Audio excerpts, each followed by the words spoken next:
se retrouve aujourd'hui pour un petit vlog. Alors, je ne sais pas du tout pourquoi je viens de dire petit, parce que je m'avance peut-être un petit peu trop. Voilà, on se retrouve pour un vlog, hein, c'est mieux. Non, je vais voir. Si c'est trop long, ce vlog, je le ferai en deux parties.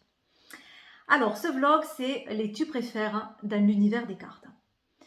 Donc, je ne sais pas si vous connaissez ce jeu tu préfères. Alors, souvent, c'est des jeux à la con où on va te mettre un miroir de choses qui sont détestables autant l'une que l'autre et on va te dire, mais tu préfères quoi?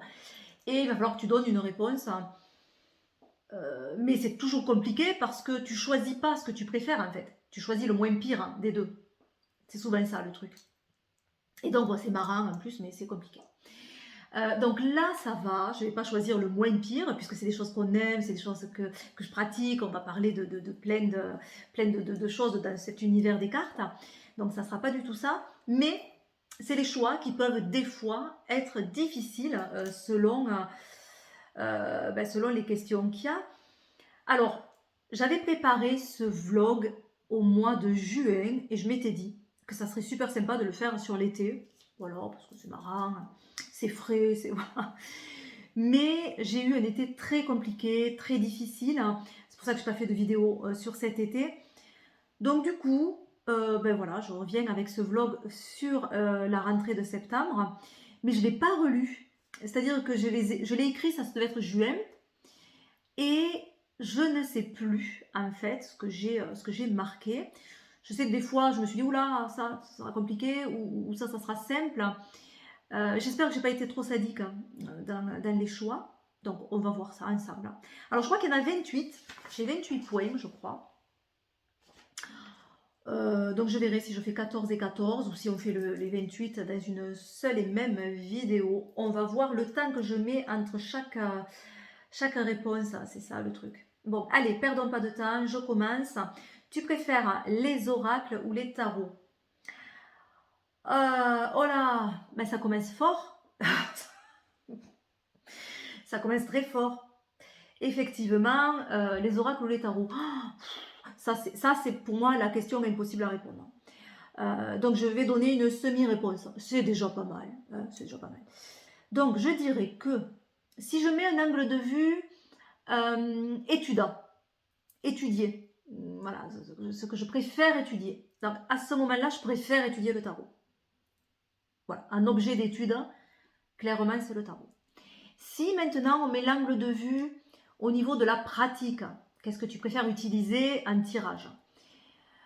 Donc là, ça va être compliqué parce que j'utilise les deux. Et les deux, après ça dépend quel oracle et ça dépend quel tarot. C'est ça aussi. Mais de façon générale, j'aime bien utiliser les deux. Maintenant, si je parle de ma pratique en consultation, je vais utiliser, c'est pas les oracles, c'est deux oracles en particulier, qui est l'oracle G et le lunisol, qui sont mes deux piliers des consultations, et qui sont les jeux que j'utilise systématiquement. Voilà. Alors que le tarot, certaines consultations je ne l'utilise pas, d'autres je vais l'utiliser, ça dépend. Voilà. Donc en consultation, ça va être sur ces deux oracles-là. Mais en objet d'étude, je préfère le tarot. Voilà. Bon, ça va être ma réponse. Elle est un petit peu bancale, mais enfin, vous me comprenez. Hein. Alors, tu préfères Tarot de Marseille ou le Rider-Waite Smith? Ça, c'est facile. Hein. Ça, c'est facile. Et vous connaissez la réponse. Me connaissant. Donc, me connaissant, moi, c'est le TDM que je préfère parce que je préfère l'étudier parce que je le trouve tellement riche, incroyable. Voilà, j'adore. Le Rider, ce sont des jeux que j'aime aussi. J'en ai beaucoup. J'en ai même plus de Rider que de TDM, puisque TDM, voilà, je suis plus chiante. J'ai mes coups de cœur, voilà. Le rider, je peux accumuler. Mais le rider, moi, personnellement, hein, je le vois plus finalement comme un oracle. Donc, voilà. Et ça de tout temps, quand même, parce que j'ai commencé à voir moi le tarot de Marseille, et puis je suis passée après au rider, mais je me suis dit, mais en fait, là, on est dans une approche oracle, on n'est pas dans une approche tarot. Et moi, j'ai cette vision-là un petit peu plus. C'est-à-dire que je trouve, en étudiant les jeux, hein, je trouve qu'il y a énormément de similitudes dans le rider avec l'Eteia. Voilà. Et je pense qu'il s'est basé sur les Théias pour faire le rider. Et donc les Théias, c'est quoi? C'est la cartomancie. Et on retrouve énormément de cartomancie dans le rider, en fait. Dans toutes les approches des cartes, c'est très cartomancie, avec les pics qui sont négatifs, et on retrouve ça chez les épées, dans le rider. Voilà, et voilà, je trouve que l'approche est très, très, très cartomancie, et la cartomancie, c'est des oracles, quoi, finalement. Donc c'est pour ça. La numérologie, on va en parler dans les riders, ça me gêne un peu, je vous avoue. Quand dans les livres on le trouve systématiquement, des riders, on va faire un petit topo numérologie. Pourquoi faire? Parce qu'ils ne s'en servent pas dans les interprétations. Pas du tout, pas du tout. Donc je ne sais même pas qu'est-ce que ça y fout dans des explications de rider, la numérologie, parce qu'on n'est pas du tout dans une approche numérologique. On est plus dans une approche, encore une fois, cartomancie, Théia, tout ça. Là oui, mais pas numérologie comme on peut l'être avec le TDM. Voilà. Bon, bref, je suis partie loin. Donc là, forcément, moi, mon coup de cœur va au TDM, mais encore une fois, j'aime utiliser les riders, que je prends plus comme voilà, des oracles, mais j'adore ça. Et j'adore en découvrir, et voilà, et toujours cet univers artistique des auteurs qui sont incroyables et qui amènent aussi des ouvertures sur certaines choses. Et c'est chouette. Tu préfères les petits Lenormand ou les keepers? Alors là, ça sera facile aussi, ce sont les petits Lenormand, parce que je crois que j'en ai un keeper quand même. Hein. Je ne sais plus lequel c'est, keeper, plus comment il s'appelle. Hein.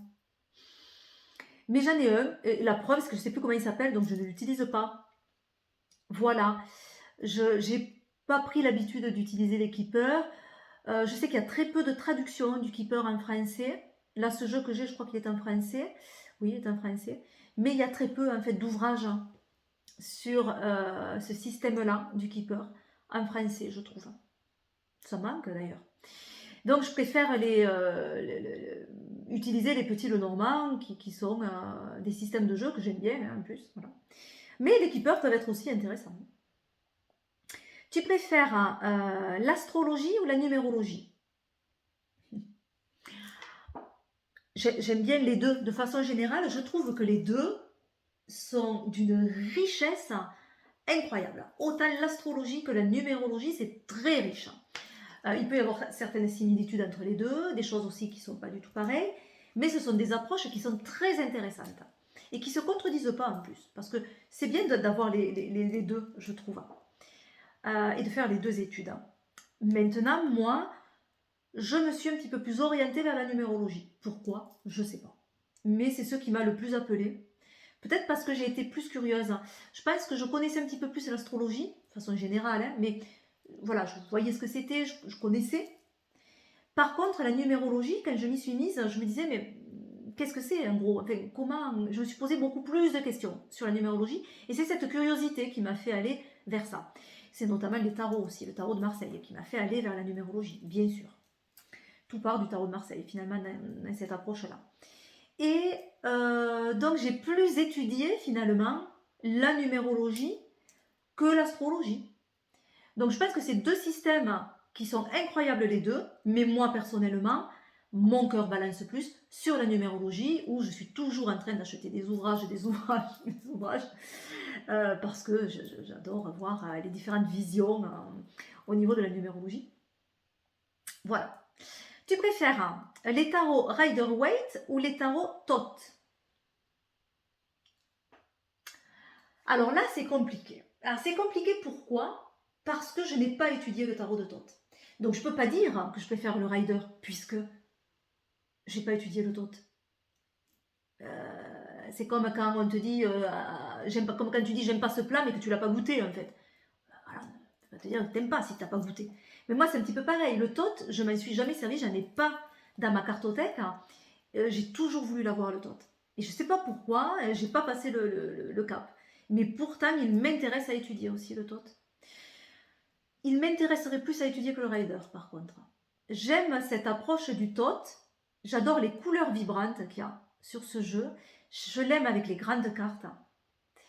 J'aime bien les illustrations. J'aime bien également le fait qu'il n'y ait pas d'inversion sur la justice. et sur la force, et que ça prend le principe du TDM sur ça. Voilà, et puis la force qu'il a ce jeu. Je pense que j'aimerais bien le TOT à étudier, je pense. Ouais. Mais comment savoir si je teste pas? Donc là, c'est un petit peu joker. Même si la curiosité, allez, me dirait, mais bon, je peux pas savoir, parce qu'après, peut-être ça sera pas le cas. Mais la curiosité irait vers le TOT, mais point d'interrogation, parce que peut-être, quand je le découvrirai, je me dirai, ah ben non, ça me correspond pas. Donc voilà. En tout cas, sur le papier, je pense qu'il peut me plaire plus que le Rider. Voilà. Tu préfères les jeux à l'univers féerique ou avec des animaux? Alors j'ai des deux. J'ai des deux, j'en ai pas mal aussi avec les animaux. Peut-être moins qu'avec les fées. Mais mon cœur balance plus sur l'univers féerique. Je sais pas pourquoi. J'aime bien aussi les animaux, mais je crois que je m'y connais moins dans les animaux. Et que, alors les jeux où il y a le petit mot-clé avec l'animal, c'est très bien. Parce qu'à la limite, il n'y a pas besoin du nom de l'animal. On le voit, on le sait. Voilà. Quand on voit une abeille, ben on sait que c'est une abeille. Voilà. Donc, qui écrit l'abeille sur la carte. Je préfère qu'il y ait le mot collaboration ou qu'il y ait le mot, je sais pas, mon travail pour l'abeille et qu'on sache où c'est qu'on va. Bon, là, j'ai pris l'abeille, c'est facile de savoir le symbole. Mais il y a des animaux où c'est un petit peu plus complexe. Et j'avoue que je m'y connais pas assez au niveau de l'énergie de l'animal pour savoir ce qu'il veut dire. Et quand sur les jeux de cartes, il n'y a que le nom de l'animal dessus, pour moi, c'est restrictif pour m'en servir comme ça. J'aurais besoin du livret, quoi, du coup. Donc je m'en sers un petit peu moins. C'est-à-dire que les jeux féeriques, c'est juste un univers. C'est plus simple d'approche, hein. Ça dépend quel jeu, bien sûr, mais en règle générale, voilà. Mais j'adore cet univers féerique, hein. Les petites fées, la nature, voilà, j'aime bien. Donc, allez, je préfère l'univers féerique, je vais dire ça. Tu préfères les jeux à l'univers des vampires ou des fées? Ah, on revient avec les fées. Alors, vampire ou fée? J'ai les deux aussi, mais pareil, j'ai plus de fées que de vampires, hein. J'aime bien les vampires, hein, ça amène aussi autre chose. J'aime bien les jeux que j'ai. J'ai d'ailleurs le tarot des vampires, hein, qui est très très beau. Puis je l'ai en français, donc je suis contente.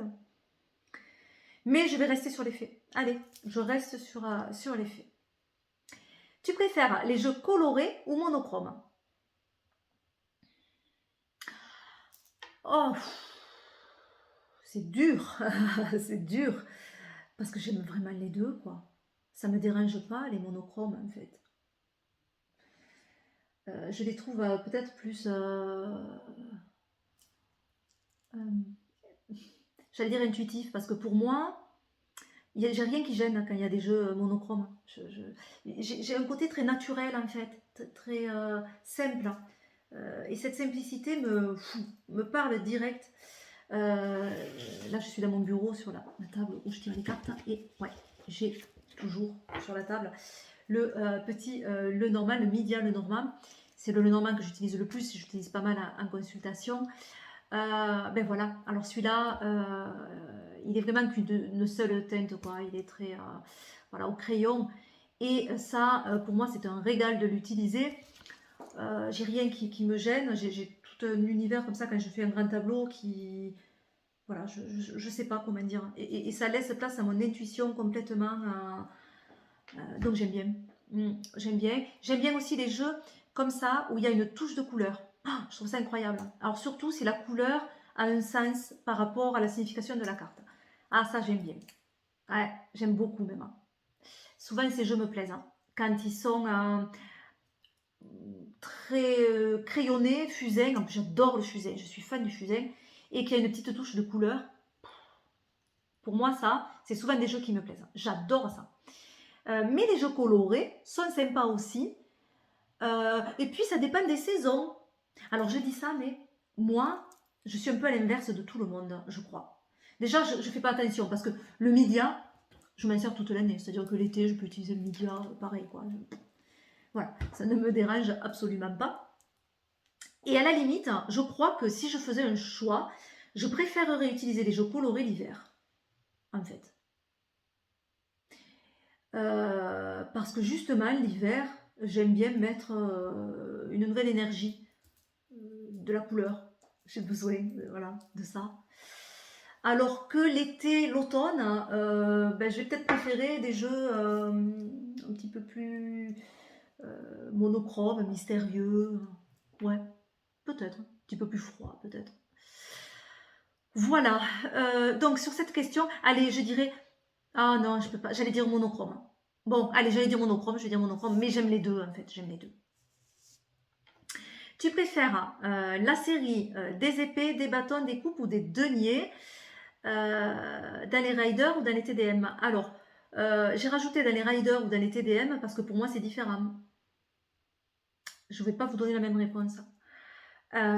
Si je pars dans les riders, la série que je préfère va être la série des bâtons.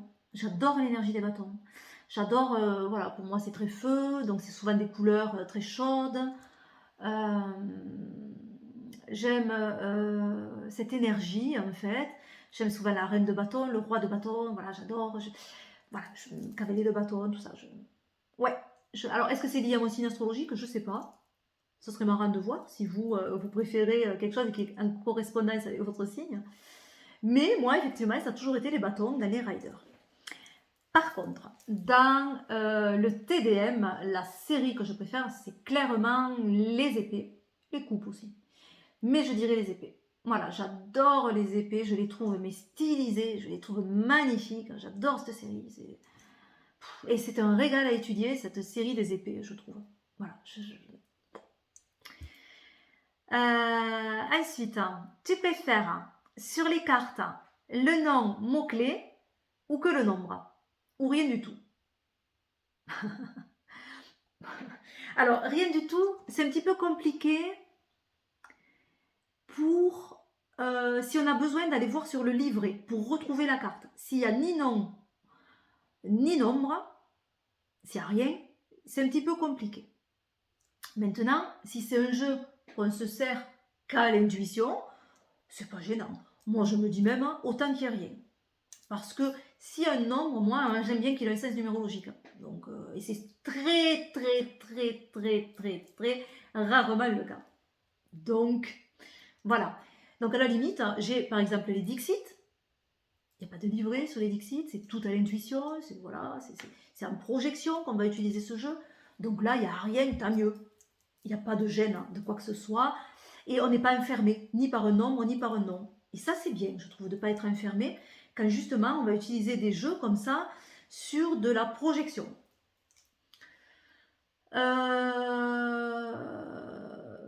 Maintenant, un jeu où on va avoir besoin du livret pour voir, ça, quand il n'y a rien, c'est compliqué pour retrouver la carte. Mais bon, c'est faisable aussi. Après, est-ce que j'aime bien qu'il y ait que le nombre ou le nom de la carte? Mais ça dépend. Là aussi, je suis chiante, je sais, mais ça dépend. Parce qu'en fait, il y a des jeux, ben voilà, là, j'ai l'Oracle G. Donc, l'Oracle G, comme vous le savez, hein, vous avez connu ce jeu, il n'y a pas de nom sur les cartes. Il n'y a que nombre, hop, qui est dans l'angle. Des fois, il est en haut et en bas parce que certaines cartes s'utilisent à l'envers, à l'endroit. Moi, il y a certaines que j'utilise que à l'endroit, qui sont pourtant à l'envers endroit ou inversement. Ça dépend. Je me suis fait ma petite convention avec ce jeu. Voilà, par exemple, la carte de l'enfant.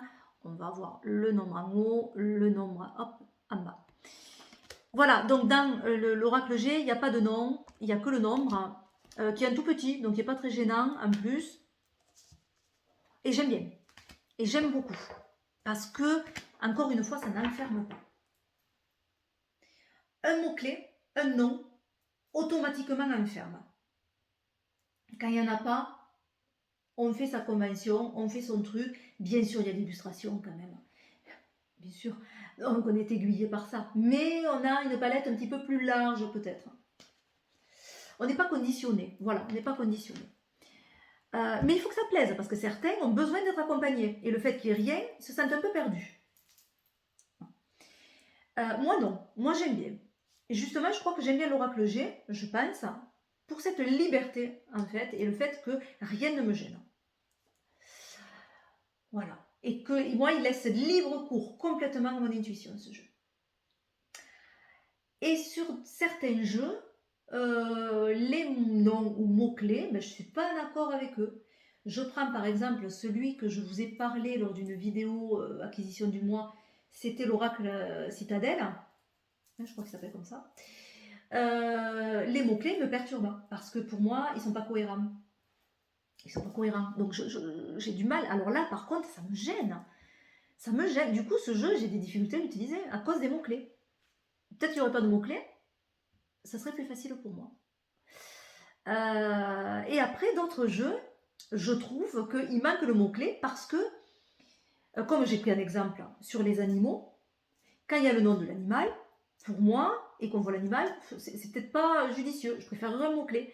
Parce que là, par contre, ça m'accompagne et ça m'aide. Sinon, je suis perdue.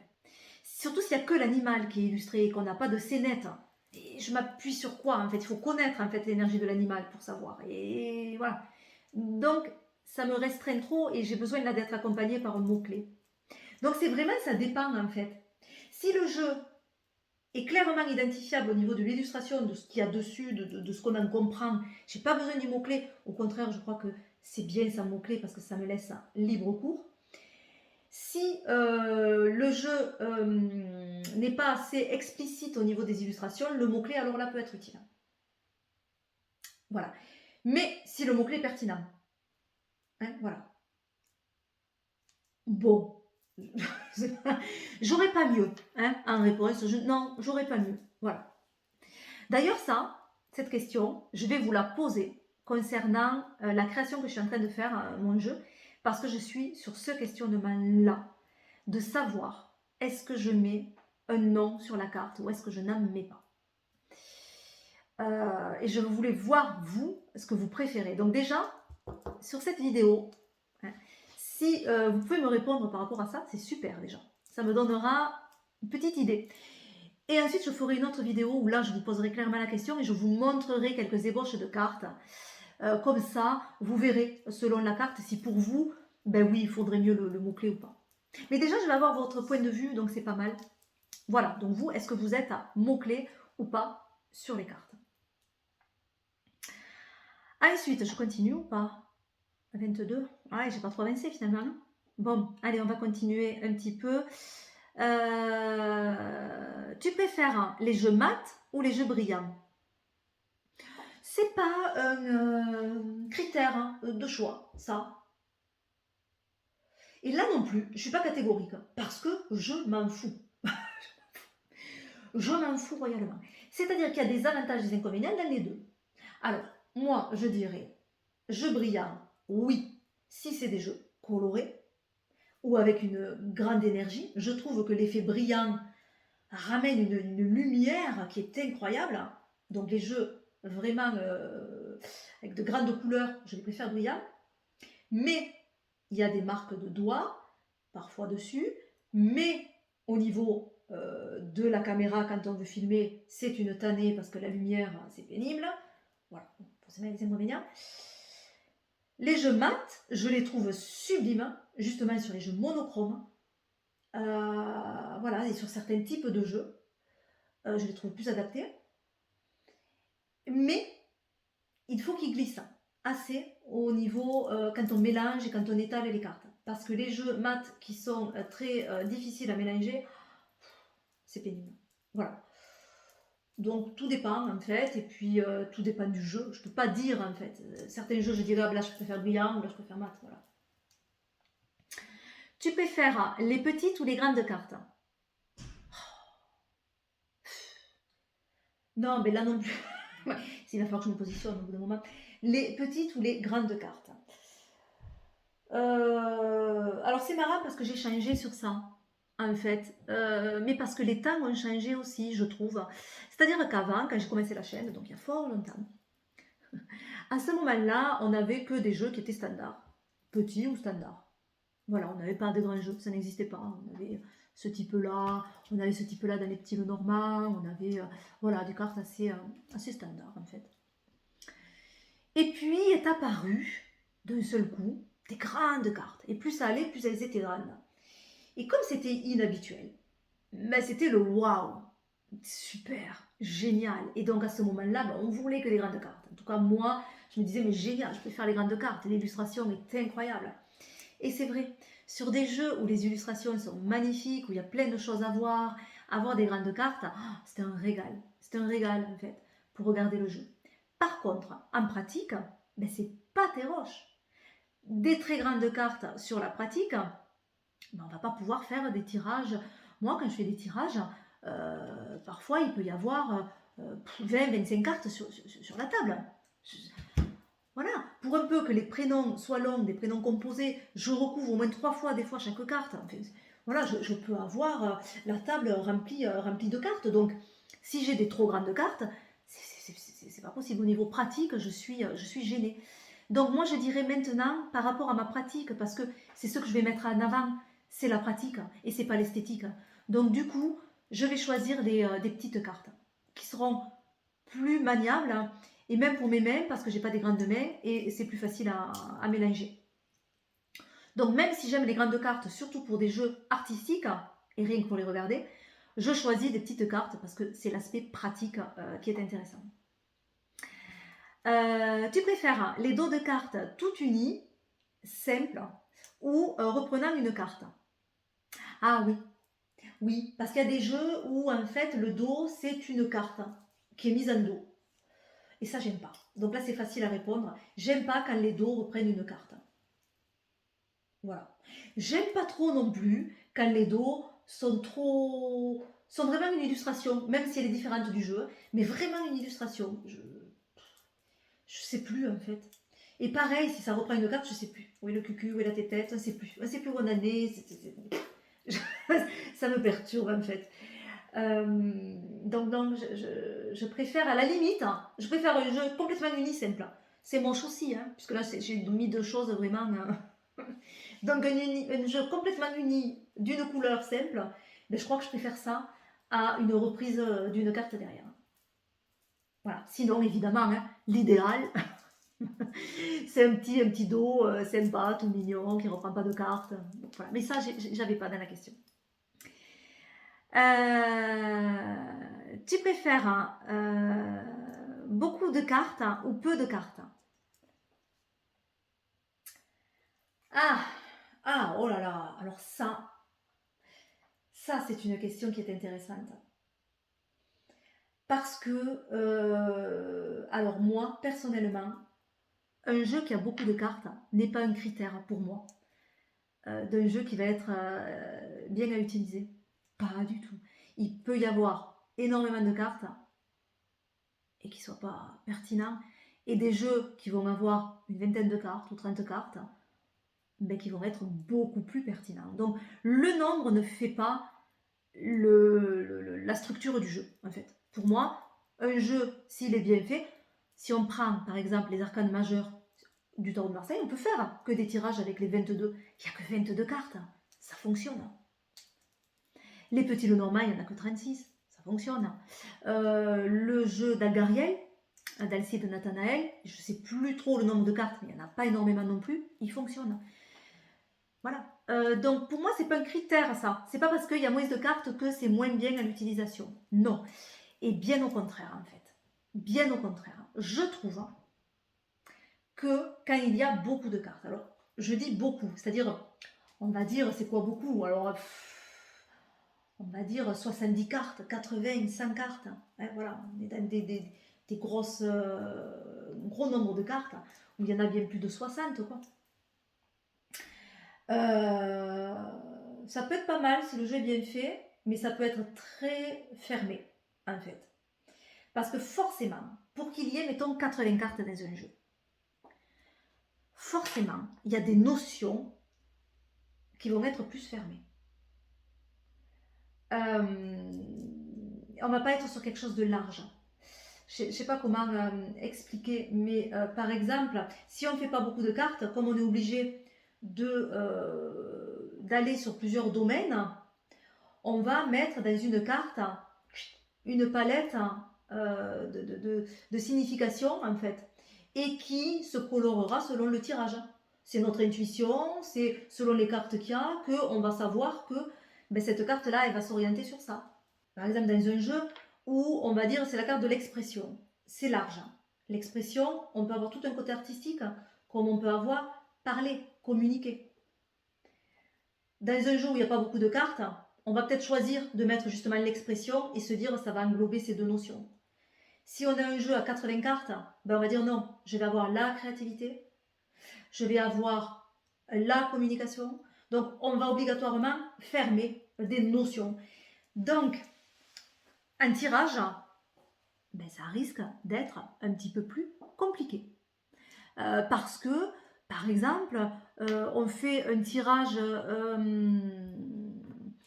je sais pas, qu'est-ce que je pourrais prendre comme exemple, un tirage sur du professionnel, par exemple. Et on tombe sur... ben, voilà, je prends cet exemple, puisque, enfin, je vous en dis pas plus, mais je prends cet exemple parce que pour moi, il est parlant par rapport à la création que je suis en train de faire. Si je mets par exemple dans mon jeu la carte de la sexualité. Très bien, pourquoi pas. Maintenant, quand on fait un tirage sur le professionnel, on tombe sur la carte de la sexualité. Peut-être qu'on va être un petit peu dérouté. Peut-être que ça va être compliqué d'amener cette carte ailleurs, parce qu'elle est notée sexualité, parce que l'illustration montre vraiment ça, parce que voilà. Donc on ne sait pas trop ce qu'on peut y voir. Au niveau du travail, mis à part dire que peut-être il y a une relation, une aventure au travail, mais si c'est pas le cas, si c'est pas ça, bien emmerdé si la personne, mettons, travaille à son domicile, voilà, elle fait un tirage parce qu'elle veut savoir, voilà. Donc on ne peut pas... ça peut ne pas parler en fait. On peut se dire, oh, ben, on est coincé, je me retrouve coincé dans le tirage parce que je retombe sur une carte sexualité dans un domaine professionnel, ben, ça me paraît compliqué. Par contre, si à la place de prendre cette carte de la sexualité, on fait quelque chose de beaucoup plus large et qu'on va par exemple dire, je sais pas moi, les plaisirs. Les plaisirs, de suite, on a une notion qui est beaucoup plus large. Parce que dans les plaisirs, on peut avoir cet aspect de sexualité. Mais on peut avoir aussi tout ce qui est fait avec le cœur. Donc là, dans mon domaine professionnel, si je tombe sur la carte plaisir, mais je vais pouvoir là parler. Parce que ça y est, ça va se connecter. Et ça va pouvoir... et je vais dire, ben, il faut que vous retrouviez peut-être le plaisir au travail. Il faut peut-être que vous fassiez les choses avec le cœur, avec l'envie, avec le désir. Voilà. Et si j'ai un tirage plus relationnel, là je l'orienterai plus peut-être sur un aspect sexualité. Mais du coup, vu que la carte prend plusieurs palettes, je vais pouvoir l'adapter sur mes tirages. Et donc forcément ça, mais c'est quand il n'y a pas un nombre de cartes infini. Parce que s'il y a un nombre de cartes infini, mais on va faire la sexualité, on va faire les désirs, on va faire les plaisirs. Vous voyez? Et on va trop... Voilà, et ça va fermer. Voilà. Ça fait un petit moment que je parle là. Hein, je ne vous saoule pas? J'ai un doute. Donc voilà, je crois que je vais m'arrêter là. Oui, 34 minutes. Donc je vais mettre un petit trait. Donc je me suis arrêtée. Ah voilà, beaucoup de cartes ou peu de cartes. Hop.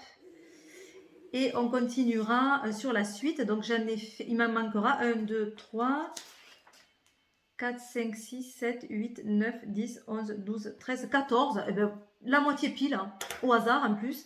Et je suis tombée sur la moitié pile. Donc on a fait 14 tu préfères. Dans une partie 2, on va faire les 14 autres tu préfères. Voilà, je fais des bisous.